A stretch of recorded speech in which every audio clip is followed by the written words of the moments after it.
Hello everyone, welcome to my YouTube channel. I am Faiza Siddiqui and today we are going to learn about the difference between classical conditioning and operant conditioning.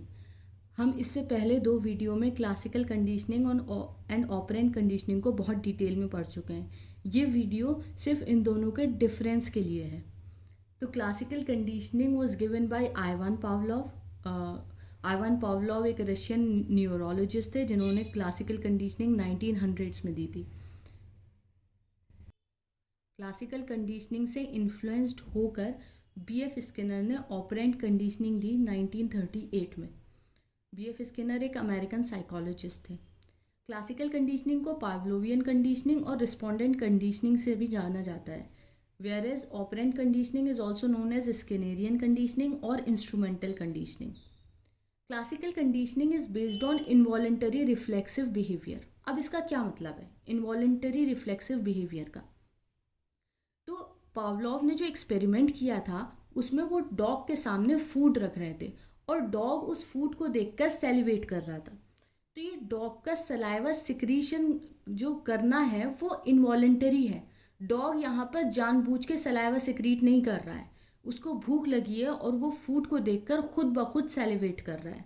तो इस वजह से ये involuntary reflexive behaviour है क्योंकि यहाँ पर dog involuntary response दे रहा है. वो जानकर सलाइवा सिक्रीट नहीं कर रहा है. वो वॉलेंटरीली जब होता है जब डॉग कुछ अपने जानबूझकर रिस्पॉन्स करता है, लेकिन फूड को देखकर क्योंकि डॉग को भूख लगी है तो सलाइवा सिक्रीट कर रहा है. इस वजह से ये उसका इनवॉलेंटरी रिस्पॉन्स हुआ.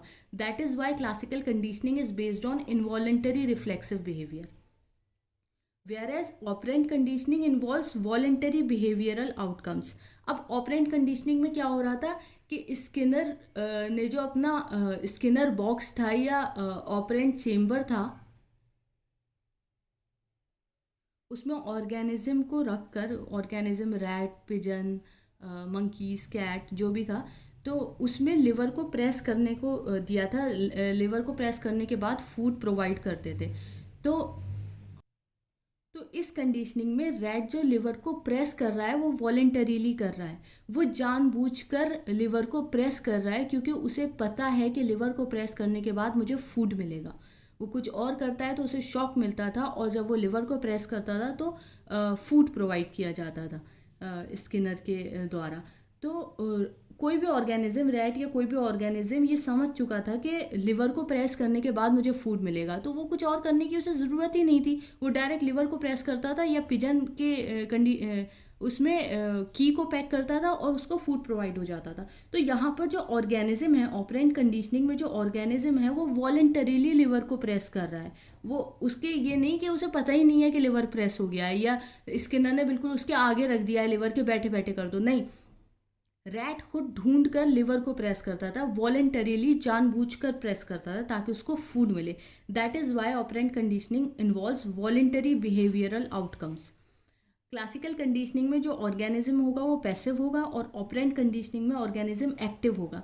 क्योंकि क्लासिकल कंडीशनिंग में डॉग बस एक तरफ बैठा हुआ है और उसको फूड प्रोवाइड हो रहा है, वो फूड को देखकर सेलिब्रेट कर रहा है. यहाँ पर डॉग कुछ और काम नहीं कर रहा है, बस बैठे बैठे सलाइवा सिक्रीट कर रहा है, तो वो पैसिव मोड में है.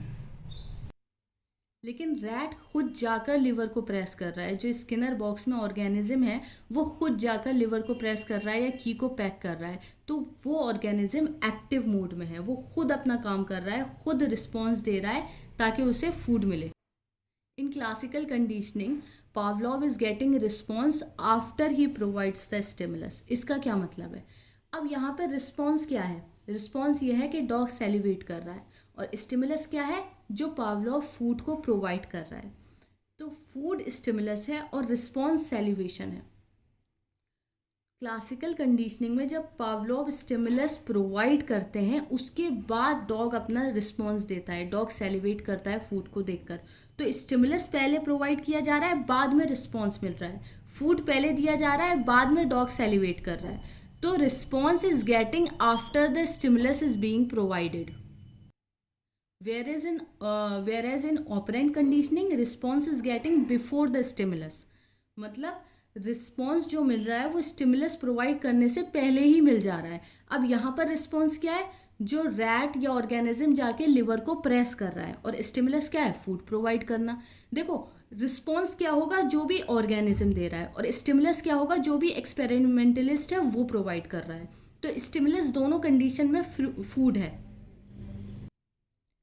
दोनों पावलोव और स्किनर स्टिमुलस के फॉर्म में फूड प्रोवाइड कर रहे हैं ऑर्गेनिज्म को, और जो ऑर्गेनिज्म रिस्पॉन्स दे रहा है वो क्लासिकल कंडीशनिंग में तो स्टिमुलस मिलने के बाद मिल रहा है, लेकिन ऑपरेंट कंडीशनिंग में स्टिमुलस से पहले ही रिस्पॉन्स मिल रहा है। कैसे?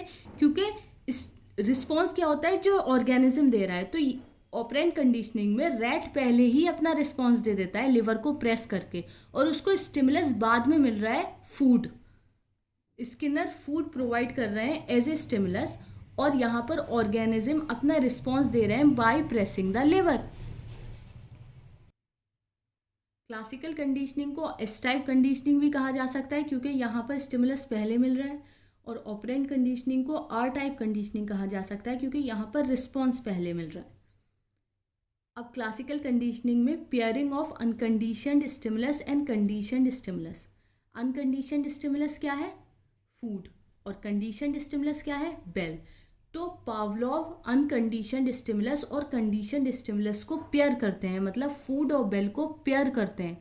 सेकेंड लेवल में यही किया जाता है कि फूड और बेल को पेयर करते हैं, उनका एसोसिएशन एंड रिपीटिशन होता है, ताकि डॉग ये सीख जाए कि बेल के बजने से उसे फूड मिलेगा। लेकिन ऑपरेंट कंडीशनिंग में ऐसी कोई पेयरिंग नहीं देखी जाती है। In classical conditioning, conditioned response and unconditioned response are same. Conditioned response और अनकंडीशनड रिस्पॉन्स क्या था, फूड नहीं, सॉरी, सलाइवा। जो डॉग सलाइवा सिक्रीट कर रहा है, जो रिस्पॉन्स दे रहा है, वही तो अनकंडीशनड रिस्पॉन्स और कंडीशनड रिस्पॉन्स था। जब फर्स्ट लेवल में पावलोव फूड प्रोवाइड करते हैं तो डॉग सैलिवेट करता है, और थर्ड लेवल में जब बेल बजाते हैं तब भी डॉग सैलिवेट करता है, तो उसका अनकंडीशनड रिस्पॉन्स और कंडीशनड रिस्पॉन्स दोनों सेम थे। लेकिन ऑपरेंट कंडीशनिंग में कंडीशनड रिस्पॉन्स और अनकंडीशनड रिस्पॉन्स डिफरेंट है। क्यों? क्योंकि रैट का जो अनकंडीशनड रिस्पॉन्स था वो ये था कि वो फूड स्किनर चेम्बर में, स्किनर बॉक्स में ढूंढ रहा है कि कहाँ है, और उसकी वजह से उसको शॉक मिल रहा है। लेकिन कंडीशनड रिस्पॉन्स क्या था कि रैट जाके लिवर को प्रेस कर देता था। जब वो सीख गया था कि लिवर के प्रेस करने से उसे फूड मिल रहा है, तो उसे वो कुछ और नहीं करता था, जैसे ही उसे भूख लगती थी वो लिवर को जाके प्रेस कर दिया करता था। तो रैट का यहाँ पर अनकंडीशनड रिस्पॉन्स और कंडीशनड रिस्पॉन्स अलग अलग था, लेकिन डॉग का सलाइवा सिक्रीट करना दोनों में सेम था। अब आता है law of contiguity and law of effect. Law of contiguity होता क्या है? Law of contiguity states that after the events occur together, the reoccurrence of only one event evokes the memory of the other. अब law of कंटिग्यूटी क्या कहता है कि जैसे दो इवेंट एक साथ हुए हैं, तो कुछ दिन के बाद अगर एक इवेंट रियकर होगा तो ऑर्गेनिज्म के माइंड में दूसरे इवेंट की भी मेमोरी आ जाएगी, मतलब उसको याद आ जाएगा कि इसके साथ कौन सा इवेंट हुआ था। तो यही तो क्लासिकल कंडीशनिंग में हो रहा है कि पावलोव ने डॉग के साथ क्या किया, फूड दिया और बेल बजाई, ऐसे इन दोनों को एसोसिएट करके रिपीट किया। तो जब वो खाली बेल बजा रहे थे तो डॉग को ये याद आ गया उसकी मेमोरी में कि जब भी बेल बजती थी मुझे फूड मिलता था, इसलिए उन्होंने उस डॉग ने सलाइवा सिक्रीट कर दिया, क्योंकि उसके माइंड में ये था कि अगर बेल बज रही है तो मुझे फूड मिलने वाला है। तो यही लॉ ऑफ कंटिग्यूटी है कि अगर दो इवेंट एक साथ अगर हो रहे हैं, कुछ दिन के बाद अगर एक इवेंट होगा तो ऑर्गेनिज्म के माइंड में ये याद आ जाएगा कि उसके साथ दूसरा इवेंट कौन सा हुआ था। अब लॉ ऑफ इफेक्ट क्या कहता है? Law of effect states that behaviours that lead to satisfying outcomes are likely to be repeated, whereas behaviors that lead to undesired outcomes are less likely to reoccur. इसका क्या मतलब है कि जैसे एक an organism is eliciting some behaviour और उसके बाद उसे सेटिस्फाइंग आउटकम मिल रहा है, कि जैसे किसी बच्चे के अच्छे मार्क्स आ गए और उसको चॉकलेट मिल गई, तो ये एक सेटिस्फाइंग आउटकम हुआ कि मेरे टेस्ट में अच्छे मार्क्स आए तो मुझे चॉकलेट मिली, इसका मतलब मुझे और पढ़ना चाहिए, क्या पता मुझे आगे को कुछ और अच्छा मिले। तो अगर कुछ सेटिस्फाइंग आउटकम मिल रहा है ऑर्गेनिज्म को, तो वो event is more likely to occur in the future, कि आगे के फ्यूचर में वो बिहेवियर वो ऑर्गेनिज्म एलिसिट करना चाहेगा कि ताकि मुझे फिर से वो रीइंफोर्समेंट या वो रिवॉर्ड मिले। लेकिन कि अगर किसी बिहेवियर को शो करने के बाद अनडिजायर्ड आउटकम मिल रहा है तो that behaviour is less likely to reoccur. के जैसे हमने बाइक कहीं स्टैंड पे खड़ी कर दी थी और वो चोरी हो गई, तो अब उस इंसान के दिमाग में ये बात आ गई है कि यार ऐसी कहीं पर भी खड़ी करना ठीक नहीं है, वो चोरी होने का खतरा है, अब मैं जो हूँ बस पार्किंग लॉट में ही किया करूँगा। ठीक है ना। तो events that are less likely to occur, इसका मतलब यह है कि कुछ अनडिजायर्ड आउटकम उसे मिला है, इस वजह से अब वो ऐसा काम नहीं करेगा। तो ये होता है लॉ ऑफ इफेक्ट, और यही ऑपरेंट कंडीशनिंग में हुआ है। स्किनर ने क्या किया था कि अगर रैट लिवर प्रेस नहीं करता था, कहीं और फूड जाके ढूंढता था तो उसको शॉक मिलता था, और जब वो लिवर प्रेस करता था तो फूड मिलता था। तो वो ऑर्गेनिज्म बहुत आसानी से सीख गया था कि कुछ और करने की ज़रूरत नहीं है, बस लिवर को प्रेस कर दो और फूड मिल जाएगा। तो ये था मेजर डिफरेंस क्लासिकल कंडीशनिंग और ऑपरेंट कंडीशनिंग का। अगर आपको वीडियो अच्छी लगी हो और आपने कुछ नया सीखा हो तो वीडियो को लाइक शेयर और सब्सक्राइब ज़रूर करें। And thank you for watching.